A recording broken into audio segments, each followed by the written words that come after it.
Hello दोस्तों, स्वागत है आपका हमारे चैनल यूपीआई एग्जाम क्रेजर में।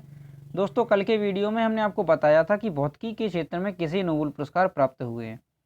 और आज के वीडियो में हम आपको बताएंगे कि रसायन के क्षेत्र में किन वैज्ञानिकों को नोबेल पुरस्कार प्राप्त हुए हैं। और रसायन के क्षेत्र में जो नोबेल पुरस्कार की घोषणा है वो कल यानी कि 7 अक्टूबर 2020 को हुई। और इन्हें आप कैसे याद रख सकते हैं उसके लिए भी हमने एक ट्रिक बनाई है।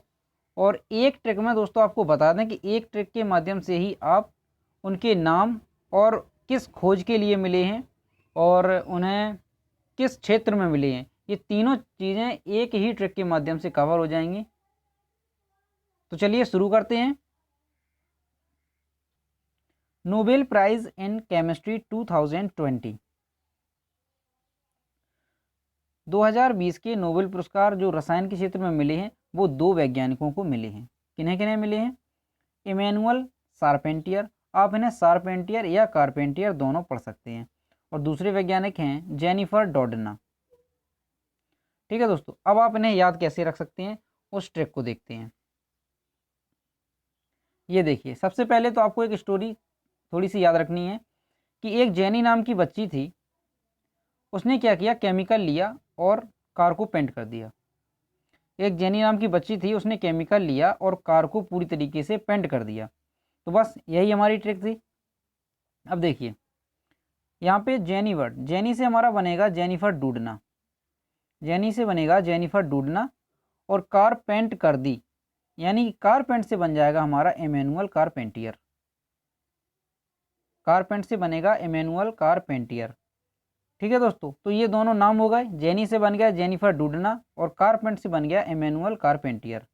अब देखिए ये बीच में जो वर्ड आया केमिकल, केमिकल से आपको क्या याद रखना है? केमिकल यानी केमिकल किस में होते हैं? केमिस्ट्री में होते हैं। तो केमिकल केमिस्ट्री, तो इस वर्ड से आपको पता चलेगा कि ये ट्रिक है, ये केमिकल से संबंधित है यानी कि रसायन के क्षेत्र में ये नोबेल पुरस्कार मिले हैं। तो ये केमिकल है यानी केमिस्ट्री से संबंधित है। अब इन्हें किस खोज से बनाया मिला है ये? तो आपको ये जेनी वर्ड दिख रहा है, जेनी वर्ड से जीन, जेनी वर्ड से बनेगा जीन यानी कि जीन में बदलाव की वजह से इन्हें नोबेल पुरस्कार मिला है। तो एक ट्रिक से आपको तीनों चारों चीज़ें ये कवर हो रही हैं। एक तो जेनी ने, पहले ट्रिक देखें, जेनी ने केमिकल से कार पेंट कर दी, जेनी से बना जेनिफर डूडना, कार पेंट से बन गया इमैनुअल कारपेंटियर, ये दोनों नाम हो गए। केमिकल से बना केमिस्ट्री यानी कि रसायन के क्षेत्र में, और जेनी से जीन, जीन बना यानी कि जीन से हो गया जीन के बदलाव में। ठीक है दोस्तों, ट्रिक आपको पूरी तरीके से समझ में आई होगी। चलिए अब देखते हैं इन्हें किस खोज की वजह से मिला है।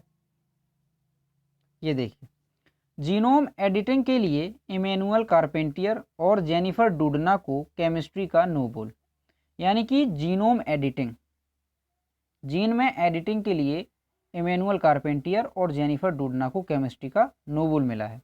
अब ये जीनोम एडिटिंग होता क्या है, चलिए इसे देखते हैं सरल भाषा में। ये देखिए, इन दोनों द्वारा विकसित की गई इस तकनीक का उपयोग करते हुए शोधकर्ता जानवरों, पौधों और सूक्ष्म जीवों के डीएनए में अत्यधिक उच्च शुद्धता के साथ बदलाव कर सकते हैं। यह तकनीक कैंसर के इलाज में योगदान दे रही है और जेनेटिक बीमारियों को ठीक करने का सपना भी सच कर सकती है। अब देखिए दोस्तों, पहले क्या था दोस्तों कि जो हमारे पूर्वज होते थे, अगर उनको कोई बीमारी है तो आनुवंशिकी की वजह से, जेनेटिक कारणों की वजह से ये बीमारी पीढ़ी दर पीढ़ी आगे चली आती थी और उसका कोई इलाज नहीं था। जो बीमारी पूर्वजों में थी तो वो आगे पीढ़ी दर पीढ़ी आ रही थी।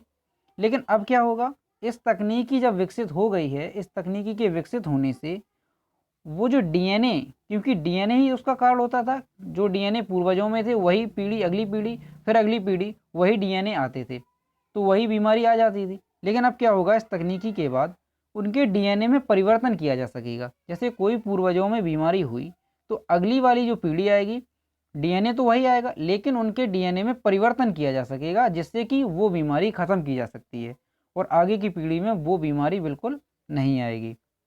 तो यही है कि जो जेनेटिक बीमारियां होती थीं, आनुवंशिक बीमारियां होती थीं, उनको ख़त्म किया जा सकता है इस तकनीकी के विकसित होने के बाद। ठीक है दोस्तों, एक और चीज़ इसमें कि यह तकनीकी कैंसर के इलाज में योगदान दे रही है।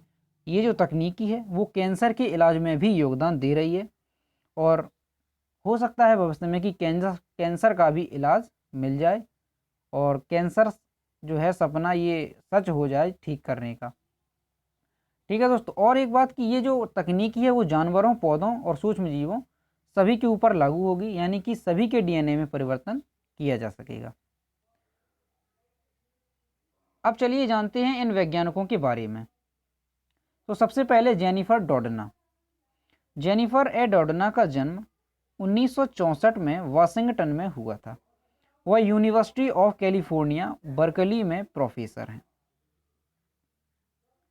ये जो जेनिफर डोडना है इनका जन्म 1964 में हुआ था वाशिंगटन में, और ये वर्तमान में यूनिवर्सिटी ऑफ कैलिफोर्निया बर्कली में प्रोफेसर हैं।